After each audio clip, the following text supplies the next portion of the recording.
Final Cut Pro 11 ist da. Und du bist spät dran. Und nachdem wir uns die erstaunliche magnetische Maske, die Transkription in Untertitel und die räumliche Videobearbeitung angesehen haben, die du alle in dieser Playlist hier oben sehen kannst, wollen wir uns endlich eine Reihe neuer, großer und kleiner Workflow-Verbesserungen ansehen.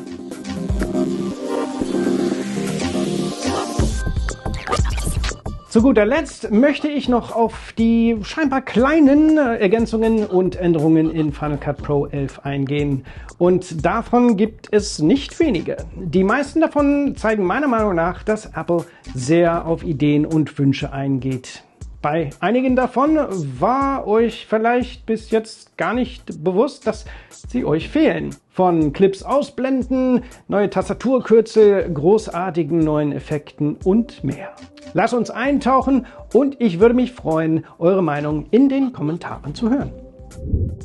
Als erstes gibt es einen brandneuen, vielseitigen und sehr cleveren Ausblendenbefehl für die Übersicht. Bisher gab es nur die Möglichkeit, Medien im Ereignis auszublenden, die du für wichtig genug hieltest, um sie zu behalten, aber nicht für wichtig genug, um sie zu sehen, und sei es auch nur vorübergehend, und zwar über das Menü für die Clipfilterung oberhalb des Ereignisfensters. Die einzige Möglichkeit, Clips auszublenden, bestand darin, sie abzulehnen und dann ohne Abgelehnte auszuwählen, was an sich schon sehr leistungsfähig ist, aber nicht ideal für jede organisatorische Situation oder jeden Bedarf. Jetzt können wir die Übersicht in unserem Ereignis auf einer noch feineren Ebene organisieren, unabhängig von der Bewertung der Medien. Dazu klicke ich einfach mit der rechten Maustaste auf einen oder mehrere Clips, die ich ausgewählt habe, und wähle Clips ausblenden oder verwende das Tastaturkürzel Option H. Und wie bereits erwähnt, siehst du weder dieses noch eines der anderen neuen Tastaturkürzel,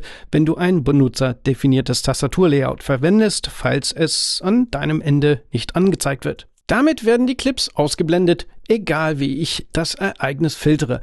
Und wie immer gibt es mehrere Möglichkeiten, sie wieder einzublenden. Zum einen kannst du im Menü Darstellung und im Untermenü Übersicht die Option Ausgeblendete Clips einblenden wählen oder das Tastaturkürzel Option Shift H drücken. Aber am einfachsten ist es wahrscheinlich, wenn du im Menü Clip-Darstellung und Filtern oben im Browser die neue Option Ausgeblendete Clips einblenden aktivierst. In jedem dieser Fälle tauchen die zuvor verborgenen Clips wieder auf. Wenn du genau hinsiehst, haben diese Clips jetzt auch ein neues Symbol mit einem durchgestrichenen Auge oben links, das anzeigt, welche Clips ausgeblendet werden, wenn du den Befehl zum Ausblenden aufrufst. Um zu verhindern, dass einzelne oder alle Clips wieder ausgeblendet werden, klickst du sie mit der rechten Maustaste an und wählst dann Clip oder Clips wieder anzeigen. Oder du drückst einfach wieder das Tastaturkürzel Option H. Damit verschwindet auch das kleine Augensymbol. Okay, welcher Teil davon ist nun clever, wie ich zuvor angedeutet habe? Nun, wenn du 2 oder mehr Clips auswählst, mit der rechten Maustaste darauf klickst und entweder Clips synchronisieren oder neuer Multicam-Clip auswählst, siehst du in beiden Fällen in dem darauffolgenden Fenster nun ein zusätzliches Kontrollkästchen, um die Originalclips nach der Erstellung des synchronisierten oder Multicam-Clips zu verbergen, wie es hier heißt. Das ist wirklich clever, da ich persönlich es in 99% der Fälle immer für unnötig hielt, die Originale nach der Erstellung solcher Clips zu sehen. Ich finde das eine hervorragende Idee, vor allem wenn man mehrere Multicam-Aufnahmen mit einer Reihe verschiedener Kamerawinkel hat. Wenn ich diese Option auswähle und mein Multicam erstelle und ich habe mich dafür entschieden, ausgeblendete Clips nicht anzuzeigen, dann sehe ich, wie alle Originalclips automatisch verschwinden und nur die Multicam selbst sichtbar bleiben. Eine dieser kleinen, aber sehr praktischen Funktionen, die ich super finde. Als nächstes eine neue und sehr nützliche Timeline-Navigation.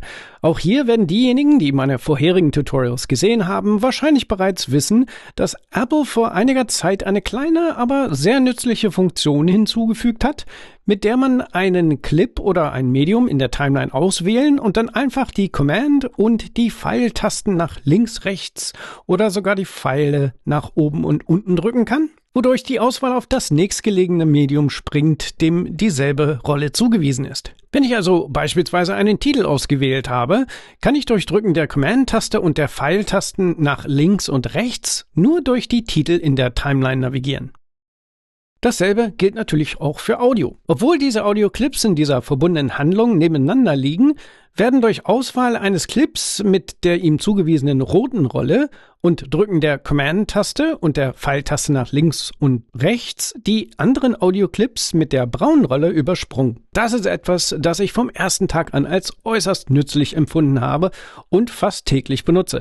Wenn ich beispielsweise eine Reihe von Titeln habe, bei denen ich die Schriftart oder den Inhalt oder was auch immer ändern möchte, wähle ich einfach einen aus, nehme die gewünschten Änderungen vor und anstatt nun mit der Maus ganz wieder nach unten in meine Timeline zu gehen, um den nächsten auszuwählen und wieder nach oben zum Informationsfenster zu gehen, drücke ich einfach die Command-Taste und den Pfeil nach links, rechts, oben oder unten, während ich im Informationsfenster bleibe, um diese Änderung sofort vorzunehmen. Das macht eine ansonsten mühsame Aufgabe wirklich viel einfacher. Nun gibt es ein neues, sehr ähnliches Tastaturkürzel, um verbundene Clips nach oben und unten zu verschieben. Ich muss lediglich ein beliebiges verbundenes Medium auswählen und die Optionstaste anstelle der Command-Taste und die Pfeile nach oben oder unten drücken, um es in der Hierarchie nach oben oder unten zu verschieben. Auch wenn sich das ausgewählte Medium unter der primären Handlung befindet oder auch nicht und ich es dorthin verschieben möchte. Das ist besonders nützlich, da das Verschieben von Medien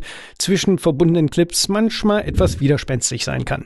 Und ich kann dies sogar mit mehreren ausgewählten Objekten gleichzeitig tun, selbst wenn sie sich in völlig unterschiedlichen Teilen der Timeline befinden. Jetzt kann ich also beide Tastaturkürzel kombinieren. Die Command- und Pfeiltasten, um ein Element in der Timeline auszuwählen, und dann die Optionstaste und die Pfeile nach oben und unten, um es nach oben und unten zu verschieben. Und das alles, ohne auch nur einmal meine Maus zu berühren. Und noch ein Tastaturkürzel, das ich nicht nur einmal, sondern viele, viele Male am Tag benutze. Shift-Z. Wenn du dieses Tastaturkürzel nicht kennst, dann tust du mir leid. Sie funktioniert in allen Bereichen der Benutzeroberfläche. Wenn du sie in der Übersicht drückst, wird die Einstellung für die Zeitrepräsentation für alle Filmstreifen des Mediums auf alle gesetzt. Das heißt, selbst der längste Clip wird auf ein einziges Miniaturbild verkleinert. Wenn du sie im Viewer drückst, nachdem du den Clip mit Command Plus oder Command Minus vergrößert oder verkleinert hast, wird die Darstellung wieder an das Fenster angepasst. Und natürlich wird auch die Verwendung in der Timeline, auch der gesamte Inhalt der Timeline in das Fenster eingepasst. Aber leider bisher nur horizontal. Das ist an sich schon sehr hilfreich, aber manchmal, wenn man sehr komplexe Timelines mit Clips oder Titeln übereinander gestapelt hat, musste man immer noch entweder nach oben und unten scrollen, um den gesamten Inhalt zu sehen, oder die Cliphöhe manuell im Menü Clip-Darstellung der Timeline anpassen. Aber mit Final Cut Pro 11, wenn du in der Timeline bist und die Tastenkombination Option Shift-Z drückst, führt Final Cut einen vertikalen Zoom durch. Oder besser gesagt, passt die Einstellung für die Cliphöhe so an, dass der Inhalt der Timeline auch vertikal in das Fenster passt. Das finde ich total klasse. Das funktioniert übrigens in beide Richtungen. Anders ausgedrückt, wenn du eine Timeline mit sehr wenig Inhalt hast, passt das Drücken von Option Shift-Z die Cliphöhe automatisch auf die größtmögliche Größe an, damit alles in das Timeline-Fenster passt. Was hältst du davon? Ist das eine dieser scheinbar trivialen Alltagsdinge, die du dir gewünscht hast oder von denen du vielleicht nicht wusstest, dass du sie dir wünschst? Lasst es mich in den Kommentaren wissen. Es gibt auch ein paar wirklich coole und nützliche neue Effekte. Wenn du in der Effektübersicht nachschaust, findest du eine neue Kategorie Bild neu berechnen, was wahrscheinlich eher formatieren heißen sollte, aber okay. Hier findest du zwei neue Effekte, die beide sehr clever gemacht sind. Beginnen wir mit dem Call-Out-Effekt, einem scheinbar einfachen, aber sehr flexiblen neuen Effekt. Du wendest ihn einfach auf den Clip an, in dem du etwas hervorheben möchtest und bewegst die Abspielposition in die Mitte des Clips, damit du das Endergebnis sehen kannst. Jetzt kannst du den Startpunkt und die Skalierung mit Hilfe des Steuerungselements mit dem Kreis festlegen. Durch einfaches Klicken und Bewegen des Ausschnitts selbst wird festgelegt, wohin der ausgewählte Abschnitt animiert wird. Und natürlich wird durch Anpassen des Ausschnitts die Größe und Form des Bildausschnitts festgelegt. Und als kleiner Tipp für Power-User: Wenn du die Optionstaste gedrückt hältst, während du eine der Ecken des Bildausschnitts ziehst, wird es von der Mitte aus skaliert, sodass du es nicht jedes Mal neu positionieren musst, nachdem du die Größe angepasst hast. Wenn du hingegen die Shift-Taste gedrückt hältst, wird das aktuelle Seitenverhältnis der Auswahl beim Skalieren beibehalten. Und wenn du sowohl die Optionstaste als auch die Shift-Taste gedrückt hältst, werden natürlich beide gleichzeitig ausgeführt. Wenn du fertig bist, kannst du es abspielen und du wirst sehen, dass die eingebaute Animation sich innerhalb der ersten Sekunde des Clips aufbaut und sich innerhalb der letzten Sekunde abbaut, wobei der Call-Out-Effekt selbst für die Dauer des Clips dazwischen anhält. Ich werde nicht auf alle Einstellungen im Informationsfenster eingehen, da sie meiner Meinung nach ziemlich selbsterklärend sind und ich empfehlen würde, einfach ein bisschen damit herumzuspielen. Es ist ziemlich cool. Dann gibt es noch den neuen Bild-in-Bild-Effekt, den du ziemlich genau wie den Call-Out-Effekt einrichtest und steuerst, nur dass du ihn auf einen zweiten Clip über deinem Hauptclip anwendest, da du natürlich ein weiteres Bild für dein Bild benötigst, wie der Name schon sagt. Auch hier wendest du den Effekt einfach auf einen Clip über einem anderen an und verwendest die gleichen Steuerelemente, um Größe und Position anzupassen und um das Bild zu beschneiden, wenn du möchtest. Der größte Unterschied zum Call-Out-Effekt besteht darin, dass du auch eine lange Liste an Animationsstilen zur Auswahl hast. Alle diese Effekte werden wie beim Call-Out-Effekt innerhalb der ersten und letzten Sekunde des Clips, auf den sie angewendet werden, animiert. Du kannst den gesamten Bildschirm einfach auf die gewählte Position skalieren und den gewählten Zuschnitt verkleinern lassen oder ihn von verschiedenen Seiten des Bildes einfliegen lassen. Auch hier würde ich vorschlagen, einfach ein wenig damit herumzuspielen. Ein weiterer sehr cooler und nützlicher Effekt. Darüber hinaus gibt es auch 5 neue modulare Übergänge in einer neuen Kategorie mit demselben Namen. Und auch wenn diese auf den ersten Blick wie ein paar gewöhnliche Wischeffekte erscheinen mögen und du vielleicht sogar beispielsweise den Übergang Formen zum Einsetzen ignorieren würdest, weil er einen Stern zeigt, solltest du vielleicht auf den Namen achten. Es heißt Formen, nicht Sterne zum Einsetzen. Mit anderen Worten, wenn du dies anwendest und dir die Optionen und Parameter im Informationsfenster ansiehst, wirst du feststellen, dass es tatsächlich nicht nur 9 Formen zur Auswahl gibt, sondern auch eine einzigartige Swap, zu Deutsch Austauschen, Option, die die anderen nicht haben. So kannst du entscheiden, ob dein eingehender Clip der ist, der aufgeht oder der ausgehende. Letztendlich ist dies auch tatsächlich der vielseitigste Übergang der ganzen Kategorie. Und wenn man sie sich genauer ansieht, sieht man, dass einige von ihnen auf dem Bildschirm auch fast genau die gleichen Steuerelemente wie die zuvor gezeigten Effekte haben, sowie eine Reihe von Animationen und andere Parameter zur Auswahl, mit denen man wirklich interessante visuelle Effekte erzielen kann. Sie haben auch eine schöne, subtile und sanfte Animation, die wiederum während der ersten und letzten Sekunde des Übergangs stattfindet. Wenn du also möchtest, dass der Effekt, wie zum Beispiel das Vertikal-Teilen, eine gewisse Zeit anhält, verlängerst du einfach den Übergang. Mit anderen Worten, wenn einer dieser Übergänge standardmäßig 2 Sekunden lang ist, wird er sofort ein- und ausgeblendet. Du solltest also keine unter 2 Sekunden kürzen, da du sonst die Animation abschneiden würdest. Wenn du sie aber beispielsweise auf 5 Sekunden einstellst, animiert es rein, wird 3 Sekunden lang angezeigt und dann animiert wieder raus. Und wenn du die integrierte Animation insgesamt deaktivierst, kannst du sie sogar für einen sehr schnellen und einfachen harten Schnitt in und aus einem geteilten Bildschirm verwenden. Auch hier würde ich empfehlen, einfach ein wenig mit ihnen rumzuspielen, um alle Möglichkeiten zu sehen. Und dann gibt es eine kleine, aber äußerst nützliche Änderung in der Listenansicht der Ereignisübersicht. Jeder, der zum Beispiel schon einmal in das Feld Notizen gehen und dort Text hinzufügen oder ändern musste, oder sonstige bearbeitbare Metadaten ändern musste, wird wahrscheinlich ein wenig frustriert geworden sein. Denn bisher gab es keine Möglichkeit, schnell und einfach von einem Metadatenfeld zum anderen zu wechseln. Jedes Feld einzeln mit der Maus anklicken zu müssen, verlangsamte den gesamten Prozess natürlich erheblich. Aber jetzt, ab Final Cut 11, kannst du, wenn du ein aktives Feld hast und dich vertikal entweder zum vorherigen oder zum nächsten Textfeld des Clips bewegen möchtest, einfach die Optionstaste und die Pfeiltaste nach oben oder unten drücken. Jetzt kannst du sofort mit der Eingabe beginnen und schnell zum nächsten oder vorherigen Clip wechseln, um dasselbe zu tun. Und wenn du dich horizontal bewegen möchtest, also zum nächsten oder vorherigen Metadatenfeld desselben Clips, drücke einfach die Tabulator-Taste, um nach rechts zu springen. Oder die Shift-Taste und die Tabulator-Taste, um nach links zu springen. Eine dieser kleinen Verbesserungen, die zeigt, dass Apple zuhört, insbesondere professionellen Anwendern. Es gibt auch eine Reihe weiterer, sehr nützlicher und häufig nachgefragter Befehle, denen ein Tastaturkürzel zugewiesen wurde.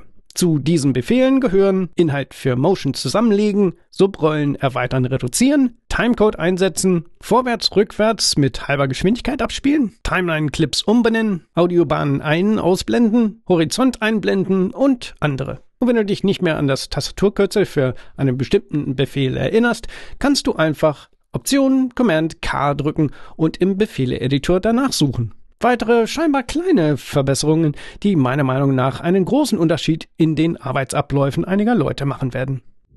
Dann gibt es noch die letzten paar Änderungen und Ergänzungen, die meiner Meinung nach mehr in die Kategorie gut zu wissen fallen, da sie vermutlich für die große Mehrheit der Benutzer nicht von so großer Bedeutung sind. Zunächst einmal gibt es neue Optionen für die Bildrate deines Projekts. Wenn ich einfach Command N drücke, um ein neues Projekt zu erstellen, ihm einen Namen gebe und die Einstellung automatisch beibehalte, wenn ich auf OK klicke, wird das Projekt geöffnet und wenn ich diesen Zeitlupenclip auswähle, der durch das kleine Ringsymbol oben gekennzeichnet ist und mit 120 Bildern pro Sekunde aufgenommen wurde und die E-Taste drücke, um ihn an die Timeline anzuhängen, wird mir mitgeteilt, wie es bisher auch der Fall war, dass die Eigenschaften des Clips nicht dem Standard entsprechen, sodass ich aufgefordert werde, geeignete Einstellungen auszuwählen, die am besten zum Clip passen. Wenn ich diesen Clip nun aus irgendeinem Grund tatsächlich mit seinen vollen 120 Bildern pro Sekunde bearbeiten möchte, sehe ich im Pop-up-Menü nach der Bildrate und stelle fest, dass sie bereits auf den höchstmöglichen Wert von 60p eingestellt ist. Wo sind also diese neuen Bildraten? Nun, wenn wir in das Menü für das Videoformat gehen und ganz unten angepasst auswählen, was im Übrigen auch für die Erstellung neuer Projekte gilt, sehen wir, dass die Bildrate automatisch auf 120p springt. Wenn wir jetzt auf das Menü für die Bildrate klicken, sehen wir, dass uns 3 zusätzliche Bildraten zur Auswahl stehen. Jeweils 90, 100 und 120 Bildern pro Sekunde. Das habe ich persönlich in der Vergangenheit nie vermisst, da dies natürlich jede Möglichkeit zunichte macht, beispielsweise eine schöne Zeitlupe mit Clips mit hohen Bildraten zu erstellen. Aber ich würde sagen, dass diese Optionen durchaus für die Bearbeitung von räumlichen Videos nützlich sind, da höhere Bildraten eine bessere Übereinstimmung mit den Bildwiederholraten eines Vision Pro bedeuten, was wiederum die Augenbelastung verringert.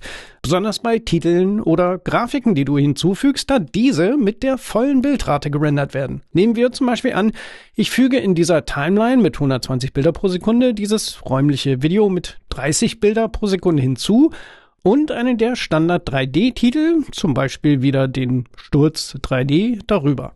Wenn ich den Titel Bild für Bild durchgehe, können wir sehen, dass der darunterliegende Clip, wie erwartet, zwar nur alle 4 Bilder aktualisiert wird, der Titel selbst jedoch für jedes der 120 Bilder, da Titel sowohl von der Auflösung als auch von der Bildrate unabhängig sind. Das ist also ein Anwendungsfall, den ich für sehr nützlich halten würde, vorausgesetzt, man kann Videos mit 90, 100 oder 120 Bilder pro Sekunde überhaupt darstellen. Oder ist das vielleicht etwas, das ihr schon immer für einen Anwendungsfall haben wolltet oder braucht, der mir nicht einfällt?